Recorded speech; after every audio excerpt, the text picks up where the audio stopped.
Welcome, curious minds, to another deep dive. Today, we're plunging into a situation that really highlights how even the best policy intentions can sometimes lead to some unexpected and, frankly, pretty challenging outcomes.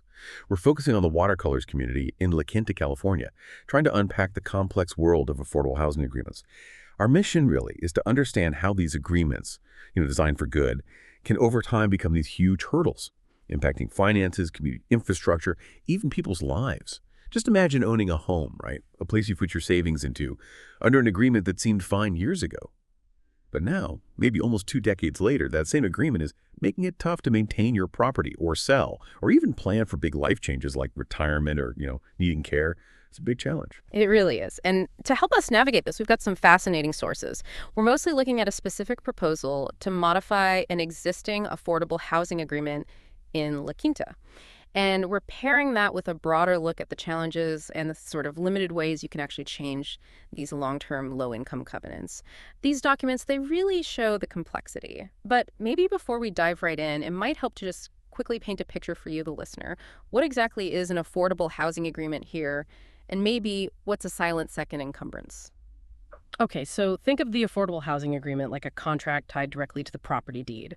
It's basically a legal promise that the home stays affordable for a set number of years. And that's usually done by limiting the resale price or restricting who can actually buy it based on income. And this silent second encumbrance, that's typically a second mortgage, often from the city or a housing agency, maybe interest-free. It helps with the initial purchase. But it sits there silently until the home is sold. Then it sort of speaks up with specific repayment terms. It's meant to help, but yeah, as we'll see, it can definitely have unintended consequences. That makes a lot of sense, thank you. Okay, right, let's unpack this specific situation then. The Watercolors at La Quinta community. So what we're seeing from these sources is that their affordable housing agreement, put in place back in 2006, tweaked a bit in 2007, is just, well, it's not really working anymore. It's reached a point where it's not really benefiting the city or the community as a whole, or crucially, the actual homeowners in the Watercolors Association. It's a problem with many facets, and a huge factor is simply time. Yeah, Watercolors getting close to 20 years old. And you know what happens when homes and all that community infrastructure, we're talking sewers, water systems, the streets hit that age. They start needing major work, reaching the end of their useful life, basically. So you're looking at big, expensive repairs, even full retracements, not just cosmetic stuff. It's becoming urgent. Exactly. And this is where the why becomes so critical for the homeowners themselves. The current agreement, the covenants tied to it, they essentially create this long-term financial disincentive for residents to actually invest in these necessary repairs. Most homeowners in the association, they just don't have the extra funds for that kind of expensive work. They're stuck. Like a catch-22. Precisely. Their homes need serious upkeep. But the agreement itself makes it incredible. It's this combination of factors, the proposal calls them silent killers, that really compound the harm. First, you cap the selling price. That immediately limits any potential equity growth for the homeowner, right? Right. Then you add strict income limits for potential buyers. That drastically shrinks the pool of people who can even qualify to buy. Okay. But here's a really crucial piece. The 20% maximum down payment rule. This means buyers can't put more money down even if they have it. That usually forces a larger loan principal, a higher loan-to-value ratio, which then often triggers mandatory private mortgage insurance PMI. PMI, which is expensive. Exactly. So buyers end up paying more each month in interest and insurance, making the affordable home less attractive financially in the long run. And all this creates really strong disincentives for both current owners and potential new buyers to sink their limited savings into those critical repairs the community needs. Wow. That really lays bare how a policy meant to help can, inadvertently trap people. It stifles their ability to adapt. And this isn't just theory, right? The sources give a pretty stark example. Back in early 2007, the city actually spent something like $4.5 million just to prop up sales prices in Watercolors during that whole housing crisis period. But even with that cash injection, some original buyers still ended up taking substantial losses. There's one specific case mentioned. Someone bought in 2007, sold in 2018, and lost over $40,000 on a $300,000 home. That's a huge hit, and it really shows that just throwing money at it once doesn't fix the underlying structural problem in the agreement itself. It's like that old saying, a Band-Aid on a broken leg. Absolutely. And then, to make matters worse, there have apparently been numerous allegations, even documentation, about issues with the original design and potential defects in the Watercolors development itself. Oh, great. Another layer. Exactly. Another layer of potential financial burden. Plus, the documents suggest that the current homeowners association reserve funds. Well, they and any future funding efforts are unlikely to be sufficient over the next 20 years, unlikely to cover major capital projects, end-of-life restoration for community assets, damage from, say, natural disasters, earthquakes, climate events, or even just emergency fixes to critical infrastructure. It paints a pretty concerning picture for the community's future stability and raises that big question: who ultimately pays? It's definitely clear Watercolors is at a major crossroads. And the city has some really tough choices. So the proposal we're looking at outlines 3 distinct paths forward. Each one has pretty big implications for the community's, its fate and fortunes. Let's walk through them. Okay, option number 1. Some might call this the clean break. It's titled Release All Restrictions by 2030. This basically means releasing all the affordability covenant restrictions and forgiving all those silent second encumbrances by December 31st, 2030. A pretty direct move. That's right. It would certainly simplify things for homeowners financially and in terms of selling. But it's important to note other restrictions from the La Quinta Housing Authority specific to Watercolors, things related to age and residency, those would actually stay in place. What would change is who enforces them. That responsibility would shift from the city over to the homeowners association itself. So not all restrictions gone, just the affordability ones. Got it. Okay, then there's a more gradual idea, option #2, stage forgiveness at time of sale. This approach suggests that the affordability restrictions and the silent seconds would be forgiven, but only at the time of sale or ownership transfer, and only for homes sold after December 31st, 2030. So it's tied to an event, not a blanket date. Yeah, and the nuance here is interesting. This option wouldn't automatically affect current homeowners who don't sell. They could, at their election, keep the covenants and the silent second loans until they decide to sell after that 2030 date. At that point, the seller could choose the forgiveness, or they could potentially transfer the existing covenants and silent seconds to a new buyer who meets the affordability requirements. So it offers some choice. It does. And again, just like option 1, those other age and residency rules would stay, with enforcement shifting to the HOA starting January 1st, 2031. It gives current owners a bit more flexibility, maybe lets them benefit from the rules until they're ready to move on. Right. And finally, the third path, option #3, no changes, status quo. This one's pretty self-explanatory. Make no changes at all to the current affordable housing agreements. The city keeps enforcing everything until the agreements eventually expire, which the sources say is sometime after 2046.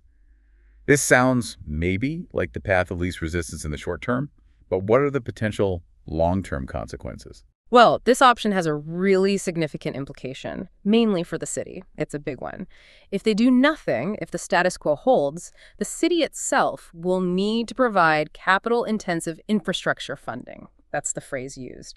Funding for all those essential repairs and restorations we talked about: sewers, water systems, street resurfacing for Watercolors. Why the city? Because, as the sources clearly state, the homeowners themselves, both long-term residents and newer ones, are considered unlikely to be able to fund these massive expenses on their own.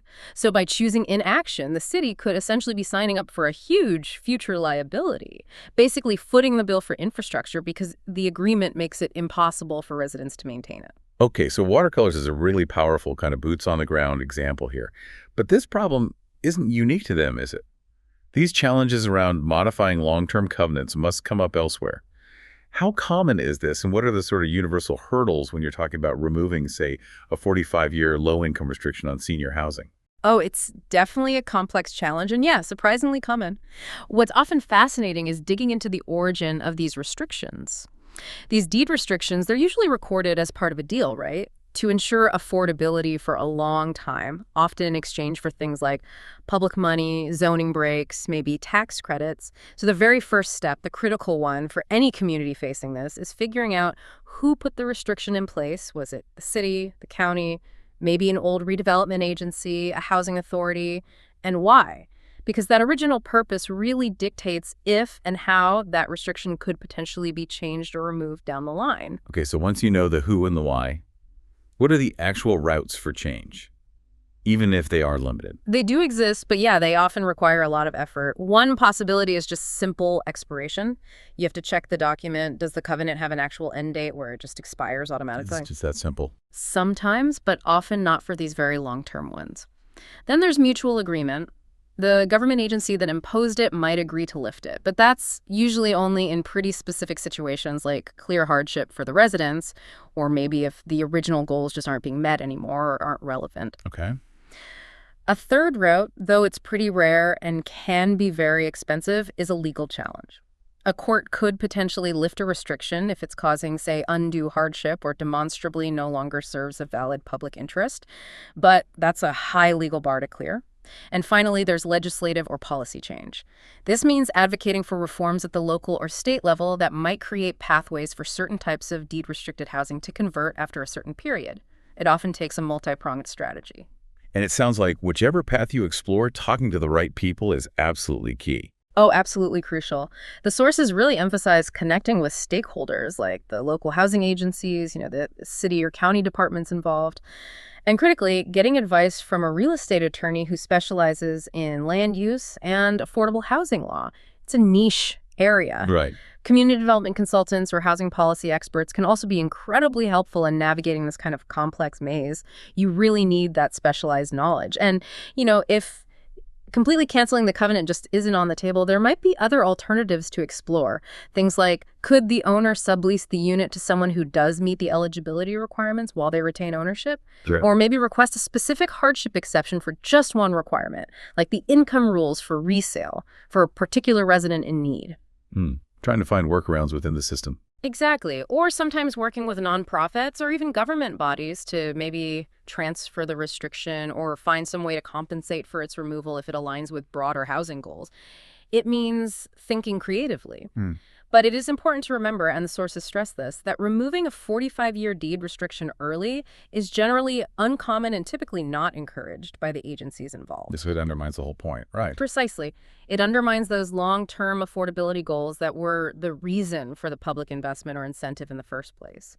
However, circumstances do change dramatically over decades. We see that clearly in Watercolors with the aging infrastructure, the shifting needs of residents. So while it's definitely difficult, it might be possible, but it usually takes really persistent legal and policy advocacy. It just shows how policies, even fixed ones, sometimes have to adapt to the messy reality of communities and human lives over time. This has been incredibly insightful, really. Would you step back? What stands out most to you about how this kind of well-intentioned agreement, designed for a clear public good like affordable housing, how it can evolve over nearly 20 years and something causing such significant unintended problems, affecting personal finances, yes, but also the basic infrastructure of a whole community? It really makes you think about the long-term consequences of policy design. It absolutely does. I think these situations really throw into sharp relief that delicate and often very difficult balance, the balance between achieving a long-term public good, like keeping housing affordable and meeting the evolving practical needs and realities of individual homeowners and entire communities as they age.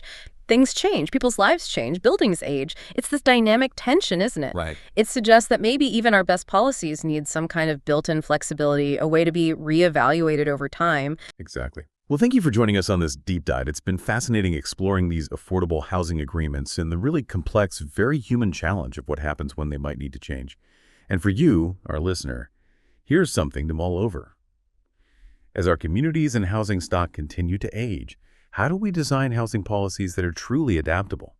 Policies that remain equitable for residents throughout their lives, ensuring that the promise of affordability doesn't somehow become a burden that traps the very people it was meant to help.